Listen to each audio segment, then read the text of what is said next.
let's talk about the elephant in the room.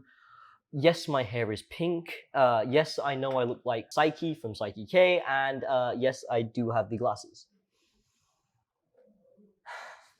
I'm going to keep this on because I feel like it takes away from what I'm trying to talk about. Hello and welcome back to another episode of Push to Talk, the series where I, Lewis, talk about particular topics in and around the gaming sphere to help keep you guys in the loop. As you can see, we are back at the office. We haven't been able to use it due to scheduling reasons, but regardless, we are back now, and this week we're going to be talking about Call of Duty Modern Warfare 2. Just like I did with Overwatch 2, I'm going to be giving my first impressions, what's wrong with the game, and just my overall thoughts. And also a little bit of controversy that may concern the esport. But as usual, before we get into it, like the video, subscribe if you want to see more content just like this, and obviously ding dong that notification bell because we upload videos every single week.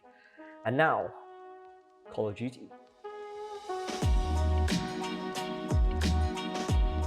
So let's begin by talking about the campaign. Having pre-ordered the campaign, I actually had early access to it, and I'm gonna have to say, it's pretty damn good. I'm not gonna lie, this is probably the hardest Call of Duty campaign that I've played to date, but fun nonetheless. The overarching story had me enthralled, so much so that even to this day, 3 weeks later, my sleep schedule is still recovering. Although it's good in comparison to its 2019 predecessor, it just lacks that punch. But it compensates as we're reintroduced to iconic characters such as Soap, Ghost, and even General Shepard. You can tell straight off the bat that Infinity Ward put a lot of effort into character development, as you see characters such as Soap and Ghost have a lot more personality and are just more memorable in general. One of my favorite moments is the recreation of the All Gillied Up mission from the original Call of Duty 4. That mission overall is probably the most memorable mission, obviously with a hint of nostalgia. Overall, I give this campaign a solid 8 out of 10. Now let's talk about the official launch of the game with multiplayer. I have been playing a lot of multiplayer, and I mean a lot. Although I've been having fun, I do have my complaints. To start,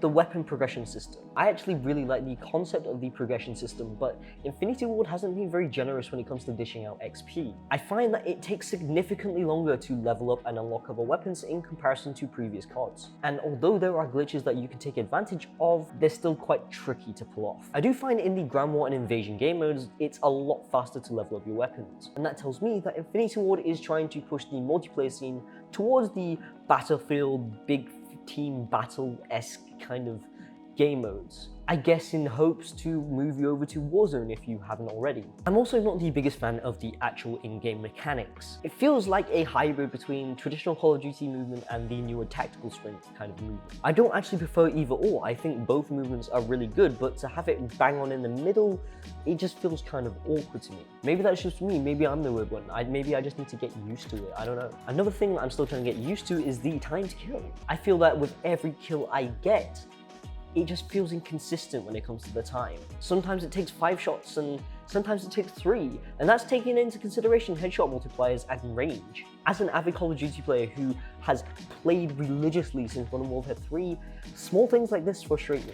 And although it frustrates me, I am still having fun because at the end of the day, it's still Call of Duty. Right now, I'm just trying to level up and unlock all my guns so I can start grinding camos until rank releases. Speaking of which, since launch, we actually haven't had any word on it yet. It's likely that we'll probably see it integrated with the launch of Season 1. Now let's talk about maps. The maps are probably the weakest point, but that's not to say that all the maps are shit. Most of them are just too damn big, but it does make sense why they are so big because they were originally designed as areas on the ground war and invasion maps. Mercado Las Almas, Greenberg Hotel, and Crown Raceway are probably my favorites to watch and play. But it's funny as the latter two may not even get to be featured in competitive. Why? Well, that perfectly segues us into our next topic, which is the controversy. With the launch of the Modern Warfare 2, we actually had a map missing that was featured in the beta, and that map was Valderas Museum. The reason why it was cut from the game was because it was a straight up copy and paste of the Getty Center located in Los Angeles. It is believed that Activision didn't actually have the rights to include the location in the game.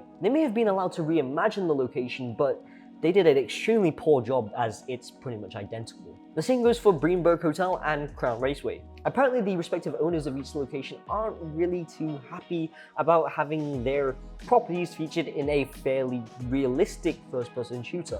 And in case you don't know, the Crown Raceway is actually based on the Singapore circuit for Formula 1.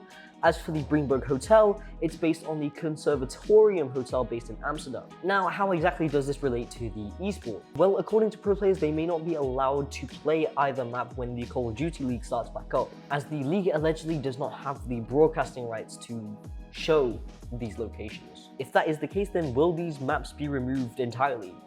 Probably not. What I think that Activision will do is that they will give the respective owners of each location royalties based on game sales and in-game purchases. That's just so that they can keep the maps in the game, because there isn't a very big map pool in Modern Warfare 2, let alone a map pool that is competitively integral. As for the broadcasting rights, it's very much in the air right now. We know that Infinity Ward plans on bringing back iconic maps such as Terminal, so perhaps we may get to see old maps much sooner than we expected. Let's not forget, it is only week 1, and this will be the first Call of Duty to have a 2-year-long life cycle. So there's plenty of time for Infinity Ward to fix a lot of these problems. One thing I do hope they change is the UI, because calling it an eyesore is extremely generous.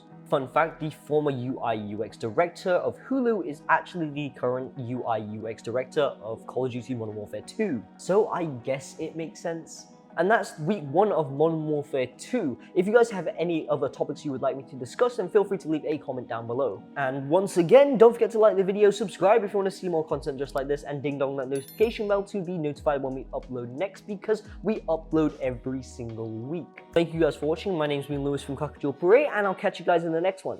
Ciao for now.